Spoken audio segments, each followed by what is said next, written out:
Hello, good afternoon everyone. मैं आप सबको सामने रिदा सिद्दीकी देन आई होप आप सभी लोग ठीक होंगे। मैं भी ठीक हूँ।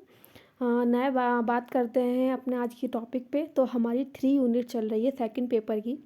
तो सेकंड पेपर में हमारी जो 3 यूनिट है, 3 यूनिट का 3.3 हम लोग कवर कर रहे हैं आज। तो क्या है, neuro cognitive theories and their relevance in classroom teachings. यहाँ बात कर रखी है एक थ्योरीज़ की, जो थ्योरीज़ हैं रिलेवेंट ऑटिज़म वाले बच्चों की, जो तंत्रिका संज्ञानात्मक सिद्धांत की बात कर रहे हैं।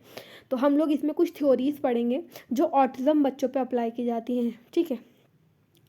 तो पहली थ्योरी से बात करते हैं। हाँ, ये बंद करते हैं और डायरेक्ट अपने टॉपिक पर आते हैं हम लोग। तो अब हम यहाँ पर आए तो हमें दिखता है क्या लिखा हुआ है, तंत्रिका संबंधी सिद्धांत। जो हम थ्योरीज़ की बात कर रहे थे, न्यूरो कॉग्निटिव थ्योरीज़, वो हमारी यहाँ पे चार तरह की थ्योरीज दिखाई जा रही है। एक है हमारा मन का सिद्धांत, एक है हमारे कार्यकारी कामकाज, दूसरा है हमारा केंद्रीय सामंजस्य, और उसके बाद है सीखने और शैक्षणिक निहितार्थ। सबसे पहले हम देखते हैं कि जो हमारा मन का सिद्धांत है ये क्या कह रहा है। क्या है ये मन का सिद्धांत? मन का सिद्धांत ठीक है।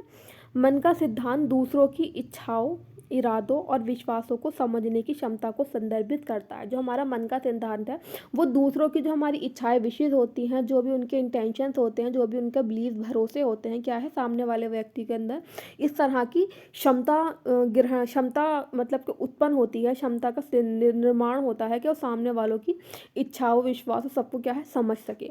यह एक ऐसा कौशल है जो आमतौर पर विकासशील बच्चों में 3 से 5 वर्ष की आयु के बीच विकसित होता है। ऐसे बच्चे जिनका डेवलपमेंट हो रहा होता है, जिनकी एज हमारे 3 से 5 साल तक की बच्चे होती है, ये जो फीलिंग्स हैं इस उम्र के बच्चों में क्या होने लगती है, विकसित होने लगती है।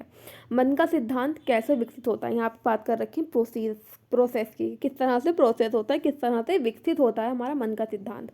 तो यहाँ हम बात करें, हम तुरंत यह जानकर पैदा नहीं हुए हैं कि दूसरों के पास अद्वितीय विश्वास और इच्छाएं हैं। मतलब कि यहाँ बात करें कि कोई भी हम जो पैदा होते हैं वो हम किसी भी अपने किसी एबिलिटी या डिसेबिलिटी को लेकर पैदा नहीं होते। वो हम दुनिया में आने के बाद हम अपनी बिहेवियर से ना अच्छा बताते हैं कि हाँ, ये अच्छी क्षमताएं हैं हमारे पास, या हमारा बुरा व्यवहार है, अच्छा व्यवहार है। तो यहाँ वही बात कर रखी कि दूसरों की जो इच्छाएं और क्षमताएं होती हैं, ये समझने की जो प्रवृत्ति होती है, हम लेकर पैदा नहीं होते हैं। ये जो हमारे अपने से अद्वितीय है, क्या है, ये हमारे द्वितीय है कि हमारी पैदा होने के बाद हमारे अंदर ये उत्पन्न होती है। यह पता चला है कि कई विकासात्मक अग्रदूत या कौशल हैं जो शिशुओं के बाद में बेस्टवी एंड रॉबिन्स 2014 पर अपने मन के सिद्धांत को विकसित करने की आवश्यकता है। तो ये पता चला है क्या कि जो हमारे विकासात्मक अग्रदू कौशल होते हैं वो क्या है, वो शिशुओं के बाद, जब हमारा बच्चा होता है, बच्चे के बड़े होने के बाद क्या होते हैं, वो बच्चे के अंदर इस तरह के सिद्धांत जो हैं वो उत्पन्न होते हैं, और उनकी क्या होता है, उन्हें विकसित करने की आवश्यकता होती है हर किसी के अंदर। आगे देखें, इन कौशलों में, यहाँ से बात करें, इन कौशलों में ध्यान की अवधारणा को समझने की क्षमता, दूसरों के इरादों को समझने की क्षमता और दूसरों की नकल करने की क्षमता शामिल है। दूसरों के विश्वास है ना, इस तरह की जो हम क्षमता भी हमने ऊपर ही बात की है, उसके साथ साथ यहाँ पे किस चीज़ का भी विकसित हो रहा है, दूसरों के इरादों को समझना, दूसरों के इंटेंशन को समझना कि वो आपसे किस प्रकार से बातें कर रहा है, वो किस प्रकार के आपका काम निकालना चाहता है।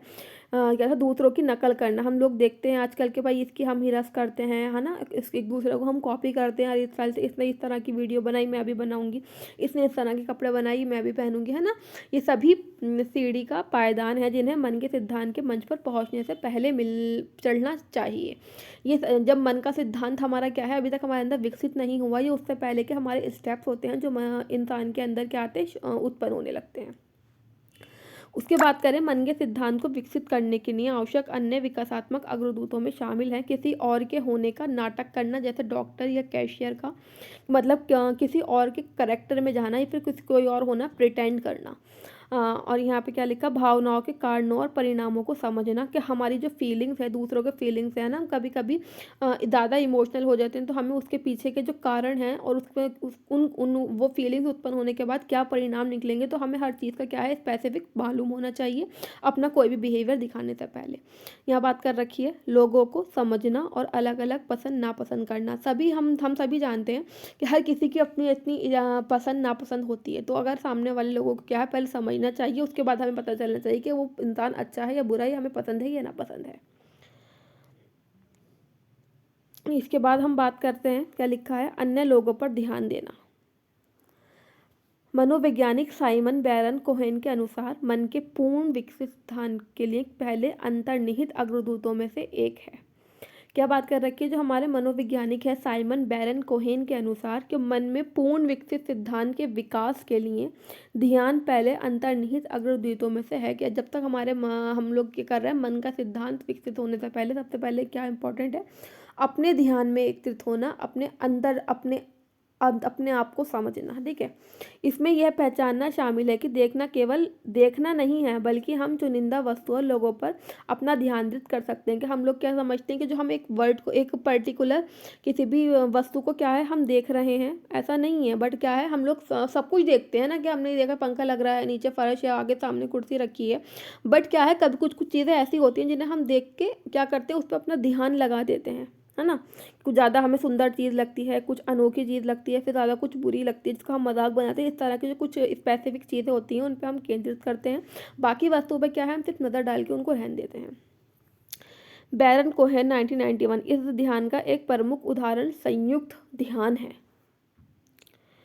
संयुक्त ध्यान तब होता है, इन्होंने जो बात की कि उदाहरण क्या है आत्म केंद्रित का, एक संयुक्त ध्यान। तो संयुक्त ध्यान तब होता है जब दो लोग अपने ध्यान को एक ही चीज की ओर निर्देशित करते हैं, अक्सर इशारा करते हुए ऐसा करते हैं ताकि दूसरे का ध्यान उसी स्रोत की ओर निर्देशित किया जाए।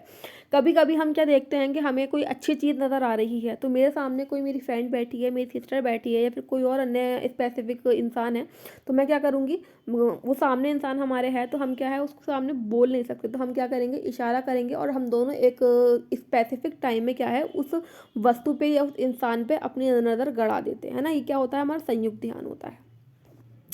जब शिशु इस हाव भाव को समझते हैं तो वह एक साथ दूसरे व्यक्ति की मानसिक स्थिति को संशोधित कर रहे होते हैं, यह पहचानते हुए कि यह वस्तु कुछ ऐसी है जो किसी अन्य व्यक्ति को रुचि की लगती है। हैरन इस प्रकार मन के सिद्धांत की शुरुआती चरणों को क्या है दर्शाती है, जो हमारा बच्चा होता है वो इस हाव भाव को समझने लगता है, वो इस मानसिक स्थिति में आ जाता है कि जब हम एक सामने वाले व्यक्ति ने दूसरे की तरफ देख के इशारा किया, तो मतलब सामने वाला व्यक्ति के अंदर ये इच्छा या फिर ये एक थिंकिंग समझ में आ जाती है कि ये इंसान को पसंद करता है या फिर इस चीज़ को वो पसंद कर रहा है। ठीक है, तो ये हमारा मन का सिद्धांत जो है इसके शुरुआती क्या होते हैं, लक्षण होते हैं, फिर चरण होते हैं। जानबूझकर यह जानना कि लोग जो चाहते हैं उनके अनुसार कार्य करते हैं।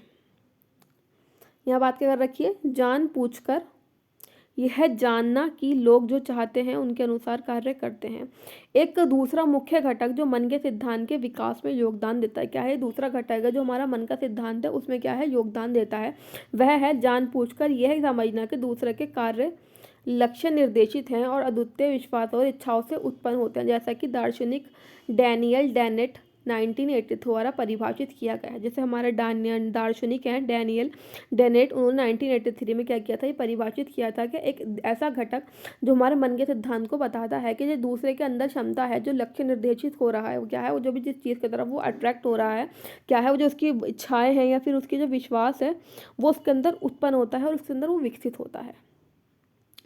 आगे देखें, 2 साल से कम उम्र के नन्हे मुन्नों में चिंपैंजी और वनमानस कॉल एवं टोमेस्लो 1983 की तरह इरादे की समझ प्रदर्शित होती है।